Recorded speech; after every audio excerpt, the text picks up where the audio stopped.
What up, everybody? It's your boy Sack the King up in this motherfucker, man. And shit, hit that subscribe button below so you can be the first to know and you can help the channel grow, man. If you a returning subscriber from my old channel that was deleted, hey, man, salute. Shout out to you, man. I appreciate it. Spread the word. Like this video. Comment on this video. Share this video. Share any other video or any other content, man, so we can continue running these numbers back up and these subscribers back up. But yeah, I just made the P&B video, man, and it just reminded me of, you know, I always said I wasn't gonna get on here and talk about crimes that I did or no shit like that, you know, or try not to, because I've been out the streets for a few years now, and you know, I don't like to glorify that shit. But as I said in the last video, I can't, you know, be a hypocrite and start, you know, going all bad on the people who committed the act, even though it was a senseless act, because I've been on the other side of that. But let me tell y'all, this is a story about some instant karma, my nigga. Because yes, shit can happen. RIP to my nigga Bobby Cash, man. It was my nigga in Germany, man.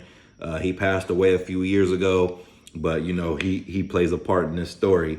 Now, let me give you a background on my nigga Bobby Cash, man. My nigga Bobby Cash was a robber for real, man.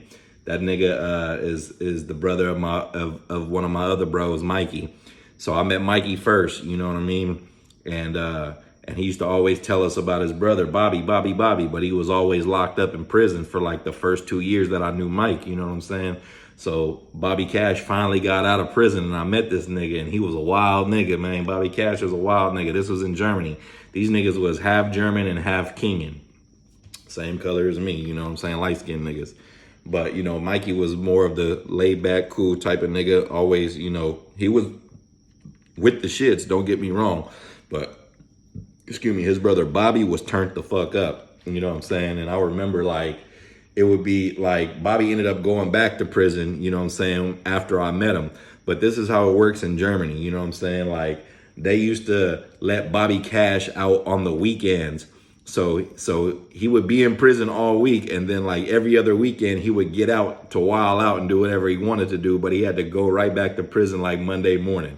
They would let him out Friday morning, he would have to go right back Monday morning. And I used to always think like, this is some wild ass shit. Like, you know what I'm saying? Like, they would never do that shit in America. Niggas would be like, I'm out of this bitch, you know what I'm saying? And they kind of lightweight tried to do me like that with a case that I ended up catching over there.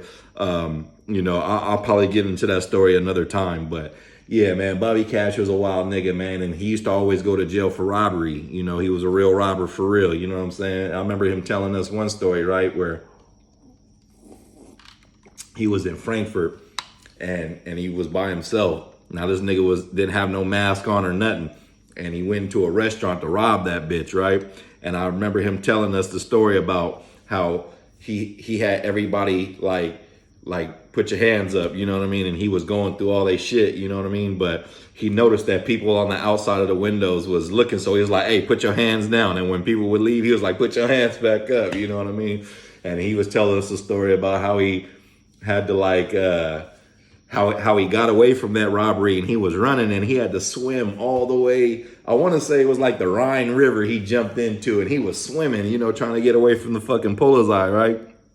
And he ended up being in like somebody's deer stand. If y'all know what a deer stand is, and he's like, man, I was so fucking cold, bro. He was like, man, I thought I was gonna freeze to death up there. I stayed in that bitch like 8 hours. He's like, I could hear the dogs, everybody like after me and shit for like 4 or 5 hours. He's like, after that, it just stopped, right?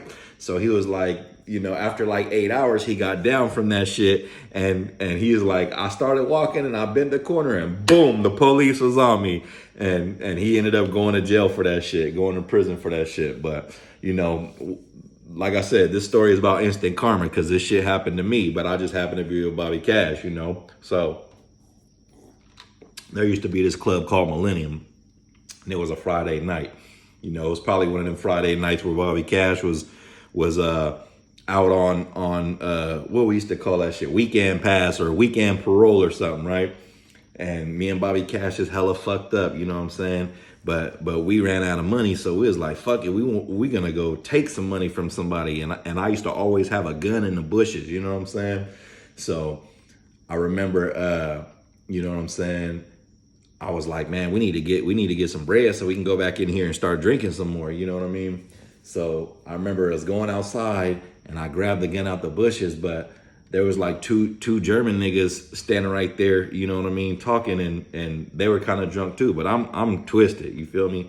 So I grabbed the gun out the bushes, you know, and I could talk about this shit because this shit happened like over 20 years ago in a whole nother country, you know what I'm saying? So, but I paid for this shit, and you'll see why. So I remember I grabbed the gun and I'm like, hey, Bobby, I'm gonna run up on him, you know what I'm saying? Or, you know, I'm gonna run up on him and I'm gonna just, you know, hey, nigga, give me all your shit. He was like, nah, he was like, let's finesse this shit. Bobby was like, I'm gonna go up to him. I'm gonna start talking to him in German. I'm gonna ask him for a cigarette. We gonna see what he got. And then you just hit him with the shit. So that's what we did. We walked up to the two niggas, you know what I'm saying? It was three of them, actually. It was three of them. So we walked up to the niggas. I got the thing on me, you know what I'm saying? And Bobby starts talking to him in German, you know, woo doo woo. And then, you know, he kind of gave me like a look, like, you know, like hit him now. So I just pulled out the bang. I'm like, hey, nigga, give up your shit. And one of the niggas, he just took off running like immediately. But the other two niggas, Bobby snatched one of the niggas up like, nah, nigga, you're not going nowhere. And the other nigga, he was just frozen. And I remember this nigga had on like a Carl Kanai like button up, you know what I'm saying? And Bobby was going through all these niggas' pockets and shit, you know what I mean? And we had already got what we needed out the niggas, but Bobby was like, nah. You know, he told them in German, like, strip, nigga, like, y'all niggas strip. So I'm like, I'm not understanding what he mean, but I got the thing on that nigga, like, hey, nigga, you like right in his face, like, nigga, you know what I mean? And the niggas just looking like, and I remember them niggas started taking off their clothes. So I knew what the fuck Bobby was telling them niggas, like, hey, strip, nigga. You know what I'm saying? I remember them niggas stripped down to like they fucking underwear, you know what I mean? Right here outside the club. Like, only thing that's separating the club is the bushes and the parking lot, and that's where we was at. And I remember we made them niggas, both them niggas stripped down to they damn underwear, and Bobby Cash, he wanted the fucking Carl Kanai shirt that this nigga had on so bad, bro. I remember that shit. And that nigga used to wear that shit too for like years later. He was still wearing that shit, right? So, you know what I mean? After we made them niggas strip down to their boxes and shit, I think he might even got one of them niggas for their shoes too. And of course we had the money and everything, you know, that's pretty much all they had was some money. And them niggas took off running too, you know what I'm saying? So I remember like right after that, Bobby Cash was like, you know, I was like, nigga, let's go. You know what I'm saying? Like, let's go. And he's like, nigga, fuck them niggas. They ain't finna go do nothing. They ain't gonna call the police. Like, you know what I mean? What are they gonna do? We got guns. But I'm hella twisted. So I remember I just said, fuck this, nigga, I'm out. And I tried to run. And when I ran, bro, I'm twisted, by the way. I had the gun in my pocket. I used to have this big ass blue coat and I had that shit in my pocket. And I ran.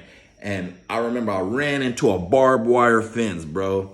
And I still got that coat at my mom's house. One day I'm gonna go back and I'm gonna show y'all the coat in this follow-up video because it still got the rip in it. But the fucking barbed wire ripped through my jacket. It was a long ass jacket, right? Like down to my knees. And y'all can't see it, but nigga, I got a scar from right here to right here on my leg. You know what I mean? It's like a 7-inch scar. Because the barbed wire I ran into slit my whole fucking leg open, bro. Like deep, maybe like that deep, bro. My shit was fucked off, bro.